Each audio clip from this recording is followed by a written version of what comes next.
जय हिंद, नमस्कार। मेरा नाम देवेश है। काफ़ी लोग शायद मुझे जानते होंगे। ये नया फेस मिरर मेरा चैनल है। इसका नाम बहुत पुराना है, मेरा चेहरा बहुत पुराना है और मेरा भी नाम बहुत पुराना है। आज मैं शिक्षक भर्ती पर बात करने आया हूँ। जानते हैं बीपीएससी अभी कुछ देर पहले यानी नीतीश कुमार ने साफ साफ कह दिया है, जो वर्तमान सीएम है, कि भैया विद्यालयों में जो रिक्त पद है उसकी गणना शुरू कर दी जाए, जल्द से जल्द रिक्त पदों पर भर्ती निकाली जाए। ऐसा आदेश दिया, आपको स्क्रीन पर दिख भी रहा होगा। क्योंकि बिहार में इलेक्शन है अक्टूबर नवंबर में, यदि इसके पहले आ गया तो बल्ले बल्ले है।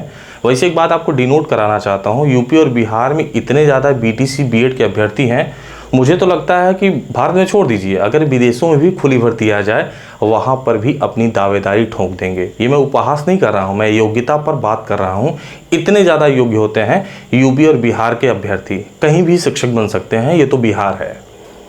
तो मुझे लगता है जो करीब लगभग 1.5 लाख के ऊपर पद आने वाले हैं प्राइमरी से लेकर प्रवक्ता तक, यानी 11-12 तक बिहार में। यदि फिर से बताना चाहता हूँ, बिहार इलेक्शन से पहले आ गया तो बल्ले बल्ले, यदि इसके बाद आया ना तो जानते हैं तेजस्वी जी ने साफ साफ कह दिया है, मैं डोमिसाइल नीति लागू करूँगा, यानी जो बिहार के निवासी होंगे सिर्फ और सिर्फ उन्हीं को ही भर्ती करूंगा।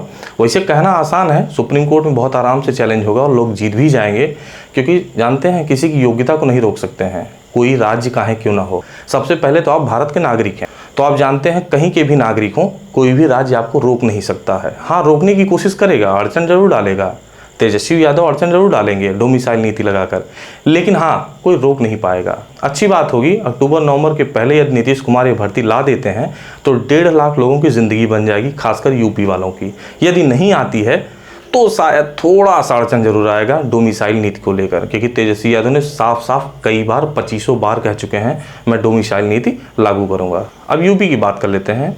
यूपी में प्राथमिक विद्यालय जो है मर्ज हो रहे हैं एक दूसरे में। मैं देख रहा हूँ काफ़ी ज़्यादा राजनीतिकरण हो रहा है, खासकर शिक्षकों पर सवाल उठाए जा रहे हैं, ये सही नहीं है। उनकी योग्यता पर सवाल उठाए जा रहे हैं, ये बिल्कुल सही नहीं है।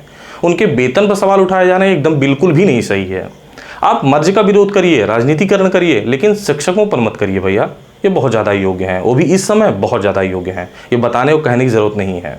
मैं देख पा रहा हूँ प्रमुख सचिव ने आदेश दिया है, 10,000 से ज़्यादा विद्यालय मर्ज होने जा रहे हैं। जो विद्यालय खाली होंगे उनको आंगनबाड़ी केंद्र बनाने जा रहे हैं। एक मेरा जेन्युइन सा सवाल है, जिस विद्यालय में बच्चे कम है उसको मैं कैसे बढ़ा सकूं नामांकन को? कुछ सुझाव हो तो बताइए, मैं वीडियो के माध्यम से लोगों तक पहुंचाऊं भी, क्योंकि सबसे ज़्यादा चैलेंज आजकल यही हुआ है। और सबसे बड़ी एक चैलेंज ये भी है, एक ग्राम सभा में 3 विद्यालय हैं। सरकारी छोड़ दीजिए, प्राइवेट विद्यालय हैं, कॉन्वेंट विद्यालय हैं, तो बच्चे बढ़ेंगे कैसे? गाँव में तो वही बच्चे हैं, 3 जगह तो पढ़ने जाएंगे नहीं, किसी एक विद्यालय में जाएंगे। और जानते हैं इस समय सब लालच के चक्कर में कॉन्वेंट की तरफ रुख कर लिए हैं। और मैं यही आपसे सवाल पूछना चाहता हूं, कैसे विद्यालय में नामांकन बढ़ाया जाए? कोई सुझाव हो तो बताइए, मैं वीडियो बनाना चाहता हूं। टीएलटी ग्रेड शिक्षक भर्ती पर बात कर लेता हूं। मैं देख पा रहा हूं उसका शॉर्ट नोटिफिकेशन आ गया है, 28 तारीख से ऑनलाइन आवेदन होने वाला है। बीएड वालों के लिए बल्ले बल्ले है, खासकर जो कंप्यूटर भर्ती का इंतजार कर रहे हैं उनके लिए बहुत ज़्यादा बल्ले बल्ले है। काहे विस्तृत चर्चा कर लेना चाहता हूँ। एक तो जो इतनी भर्ती आई है 7466, इतना नंबर कम है। उत्तर प्रदेश के एक जनपद क्या एक ब्लॉक में इतने अभ्यर्थी हैं, तो मुझे लगता है बहुत ज़्यादा नंबर कम है। इसका मैं खुले तौर पर विरोध करता हूँ। भर्ती तो बड़ी संख्या में होनी चाहिए, और बच्चों की संख्या तो मुझे नहीं लगता कि राजकीय विद्यालय में कम है। जिस तरीके से राजकीय विद्यालय में बच्चों की संख्या है, मुझे लगता है बहुत ही कम है।